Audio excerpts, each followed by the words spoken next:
Hello, everyone. It's great to see you. Today, I wanted to talk to you kind of outside of the usual format where we talked about history, where we looked at, the world wars, where we looked at different kind of conflicts and revolutions. And I wanted to kind of connect it back to the modern civilization today and how we understand the world right now. Because a lot of the times, even if we're studying about the 1970s, 80s, it feels like a long time ago. It feels like, oh yeah, back in the old days, they were like that. But like today's kind of problems in today's politics, today's world, looks a lot different to us than how we perceive it in history books. And I kind of wanted to make that connection, wanted to say, you see a lot of the things here and they have relevance from history. It has relevance to social studies, and I thought one of the best ways to do it is looking at Google Earth. And so I'm going to be looking at Google Earth with you today. So Google Earth, you can just Google, and it is earth.google.com, and it's basically one of the best ways to look at the different street views around the world. Okay, so I wanted to look at a couple of places just based on the historical relevance that it has, a couple of very important monuments that are very important to us today, that can connect us to back in the old days. And so, yeah, let's dive right in. The first place I wanted to look at is some of the historical places in the United States.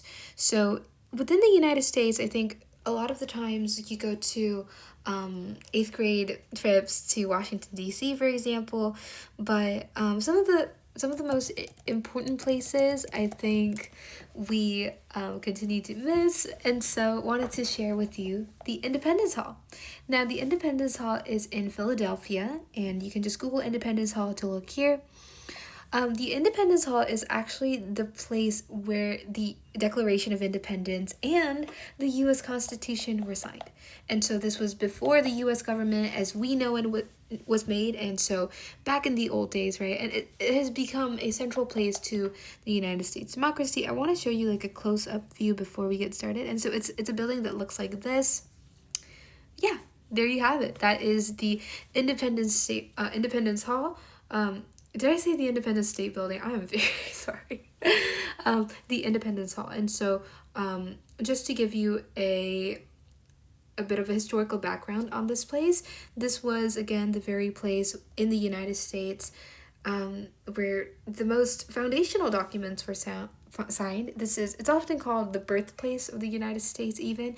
The Declaration of Independence itself was signed in July 4th of 1776, and the Constitution was signed several years later, September 17th of 1787. And so this building actually was built in 1732, and it was called the Pennsylvania State House, and it was used to serve as the capital of Pennsylvania colony's government.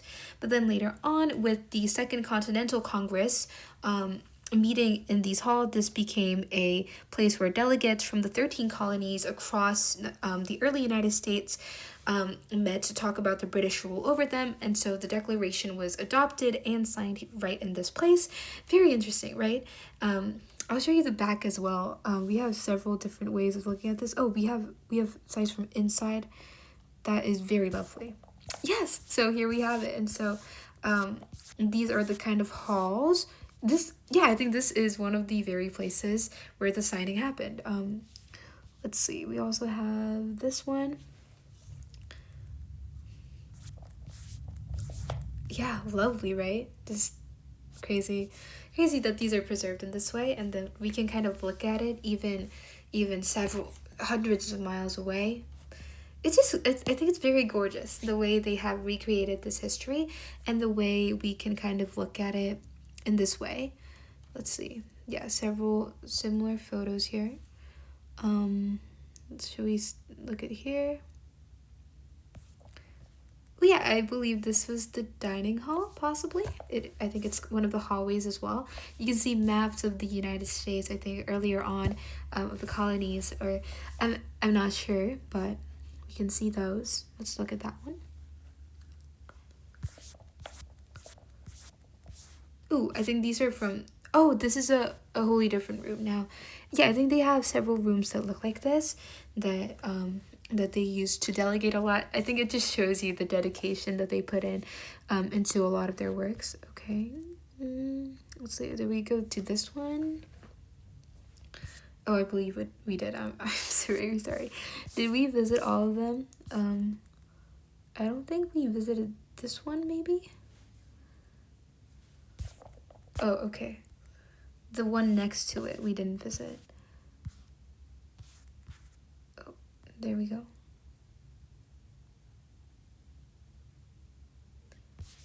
Oh, that's interesting. Okay, that is another view of the building. And just to give you a bit more historical background, I kind of wanted to combine it with these, but I'm actually not sure what each part of the building was used for. But oh yeah, very lovely. From the back here, we see a very stately architecture right here. And so during the during the Continental Congress, which was, it was until like 1781, until British independence, and then later on, as the kind of the government that was formed there just didn't work that well, the Articles of Confederation, and that people thought, okay, we need a good U.S. Constitution that puts all these different countries together. And so they put together the Constitutional Convention. And so we had delegates from 12 of the 13 states convened here to draft the U.S. Declaration of Independence. And yeah.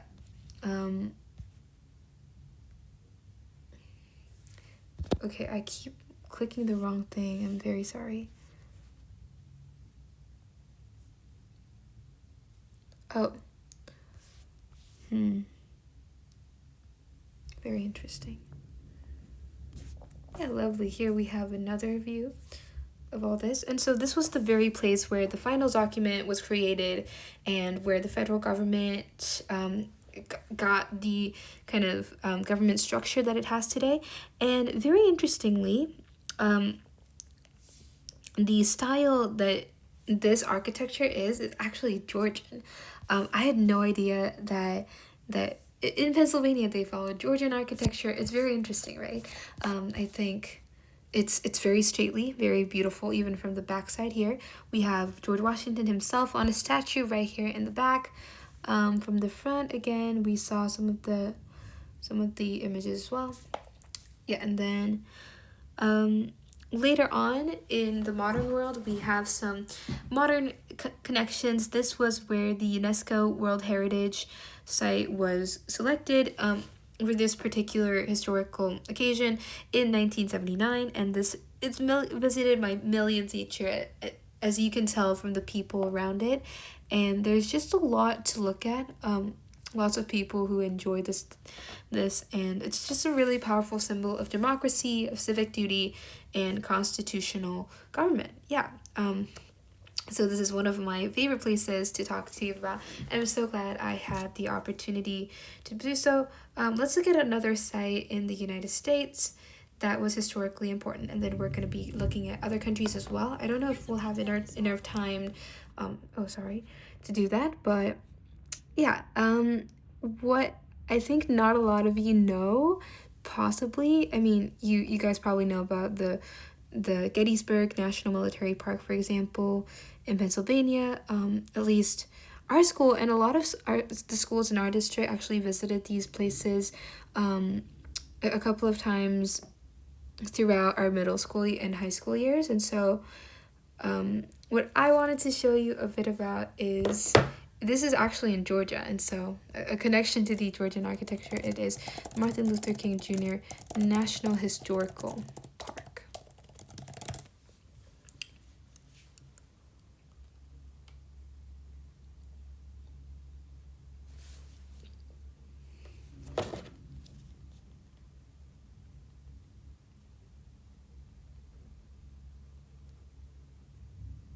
I think there is a bit of a problem with the connections here. Oh, lovely. Okay, so let's get right going. It's so cool, like, if we can move this quickly, right? Okay, let's visit some of the places. We have some photos here that I wanted to share with you, but this is the very place. It's in Sweet Auburn, historical district of Atlanta, and this is the park that preserves the site that is directly related to Martin Luther King Jr., the well renowned Mr.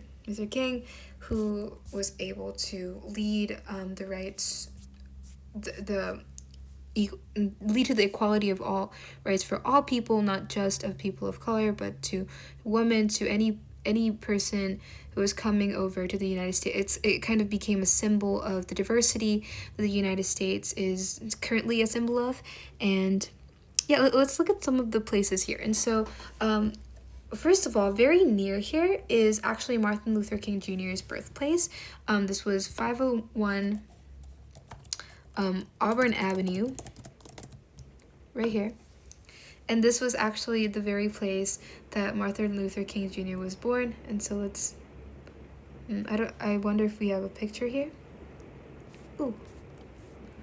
We do, yeah, and this is the very place that Mr. King was born in. He was born here in January 15th of 1925, and he spent his first 12 years in this two-story Queen Anne style kind of home. And it's really important, I think, to understand the kind of appearance of this house as well. It kind of shows the life of what it was like in the 1930s. For a middle-class African-American family to live under segregation. And so right now it has went through a lot of reconstruction and things, but we can just kind of reflect upon a lot of things. A second place that I want to share with you is actually the Ebenezer Baptist Church. And this was actually the church where Dr. King was.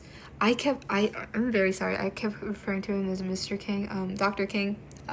Dr. King was baptized and he was ordained as a minister.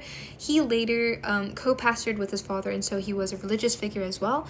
And Dr. King delivered a lot of his early sermons here. Okay, lovely. We have some pictures inside. Oh, lots of pictures inside as well. Yeah, so that is very lovely. Very, very lovely. And so from the side, it kind of looks like this.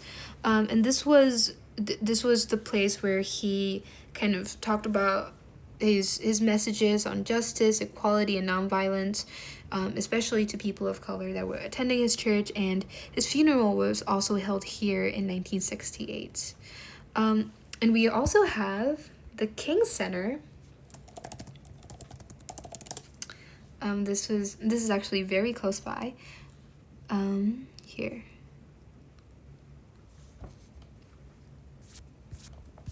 This is the King Center, Martin Luther King Center, and this was founded by Coretta Scott King in 1968, and this kind of carries the philosophy of Dr. King's philosophy of nonviolence and civil rights activism, and I will show you a bit of the inside as well.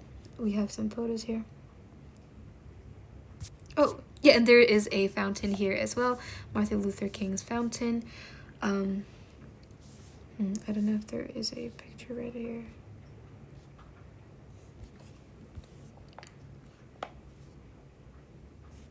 This is actually a bit difficult for me to kind of figure out, but okay, that is a completely different place. I'm very confused, but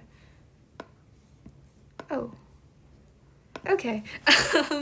Yeah, but this is some of the historical places related to him, and the famous World Peace Rose Garden. That is oh,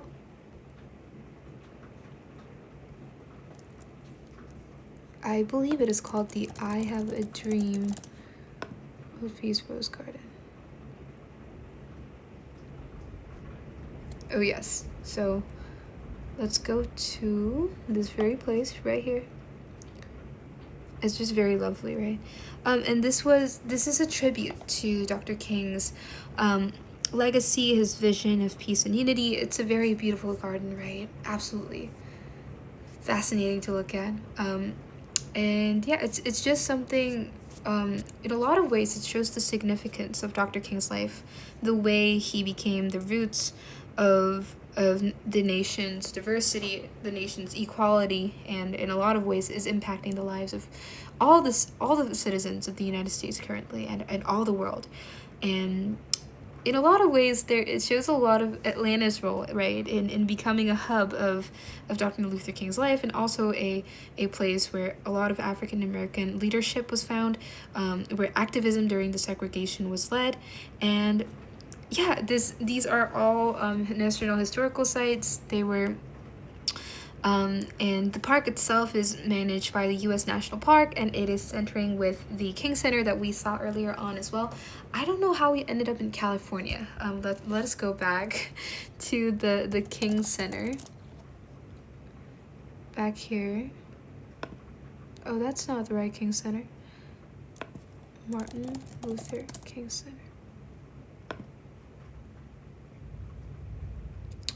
Okay, this is very confusing. Georgia, right there.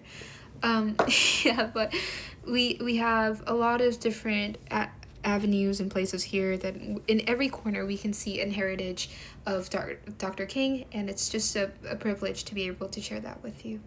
Thank you so much for joining me, guys. It's been an amazing opportunity to be able to talk with you about these things, and it's just my honor to be able to share these historical avenues. I think it's just important that we continue to recognize history not as something separate from us, not as something back in the old days, but continue to make connections with real current life today, so that we can really think, oh yeah, history is not just for the 1900s, it's not for the 1800s, it is for the 21st century, it is for us today, it is for us tomorrow, it will be until we die, and it will be for our children and the future generations to come.